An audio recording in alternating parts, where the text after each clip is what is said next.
All right, let's dive right into this explainer. Imagine, just for a second, one of the absolutely massive cybersecurity scandals in Latin American history breaking wide open. We're talking gigabytes of highly sensitive digital identity data suddenly exposed. But then, almost overnight, the government proudly steps up, announces they've solved the whole thing, and parades an 18-year-old teenager around as this grand criminal mastermind. Case closed, right?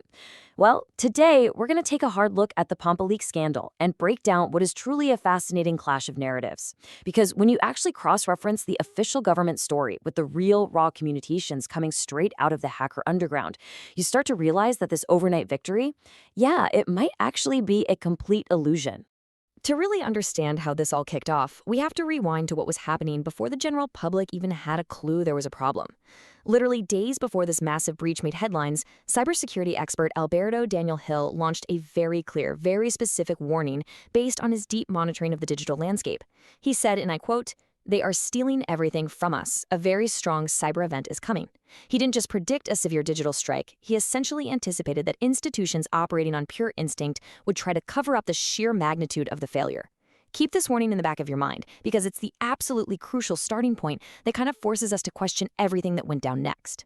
Section 1. El escándalo y el arresto, or the scandal and the arrest.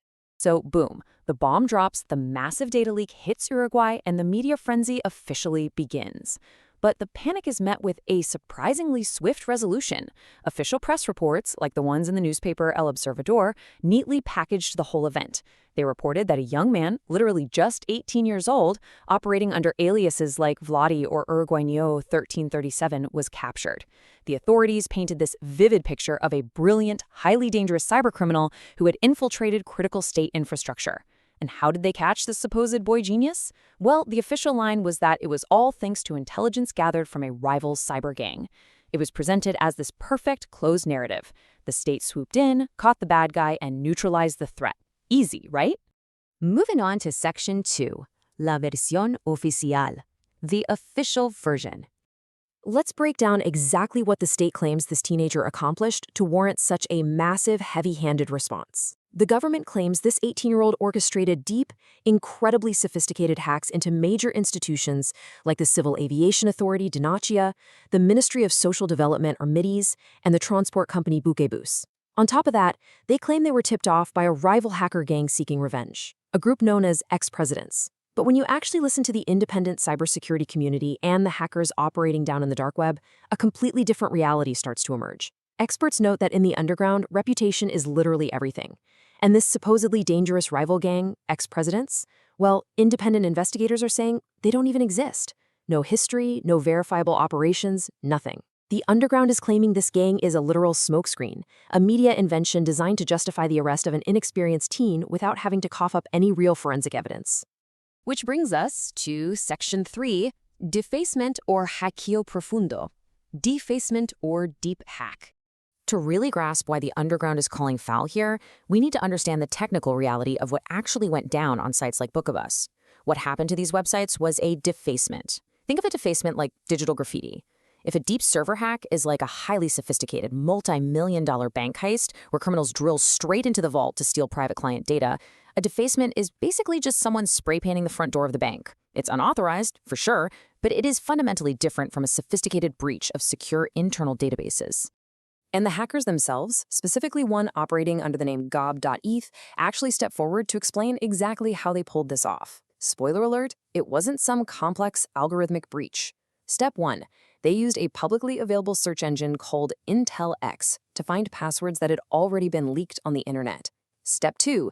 They took those found passwords and simply logged into the website's content management system, the CMS. Honestly, this isn't exactly a sophisticated Mr. Robot-style infiltration. It's a lot more like finding the keys left in the ignition of an unlocked car. Step 3. They changed the pictures in the text to leave a sarcastic political message. That's it. They didn't steal credit cards, they didn't breach internal servers, they just walked right through an administrative door that had been left wide open by negligent security practices.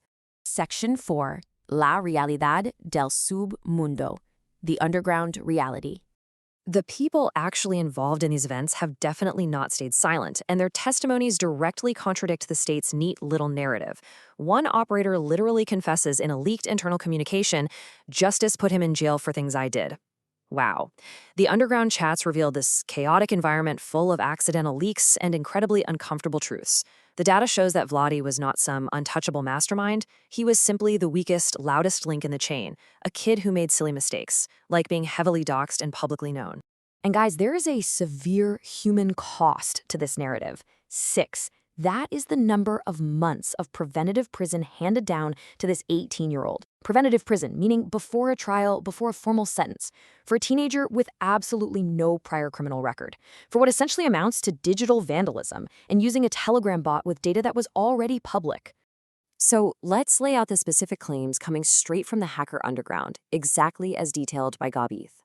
First off, they claim Vladi is being hit with 4 to 5 completely false charges for hacks he didn't even commit. Second, they clarify that absolutely no citizen data was stolen by them from the National Registry, RENIPR. That data had already been floating around the dark web for years. Third, and this is highly alarming, Vladi is reportedly being held incommunicado from his own family. And finally, his defense team is allegedly being denied access to the official case file. The whole thing is marked confidential. I mean, how is an 18-year-old supposed to defend himself against the state if his own lawyer can't even look at the evidence? Now, we aren't just taking the hacker's word for it either. Primary expert analysis actually backs this all up. Cybersecurity expert Alberto Daniel Hill published a super detailed breakdown questioning if Vladi is simply a chivo expiatorio, a scapegoat. Hill's analysis points out that the state's investigation totally lacked deep cyber intelligence. Instead, they relied on superficial IP address tracking that naturally just led them straight to the most visible, inexperienced kids on the periphery, completely missing the true architects. Section 5. El Protocol del Silencio, the Protocol of Silence. So, you might be wondering, why would a government act this way? Why intentionally elevate a digital vandal to the status of a cyber terrorist? Well, the answer lies in this number right here, 9.7. This is Uruguay's reading on the Global Secrecy Index, which is alarmingly high for a country that's often praised for its transparency.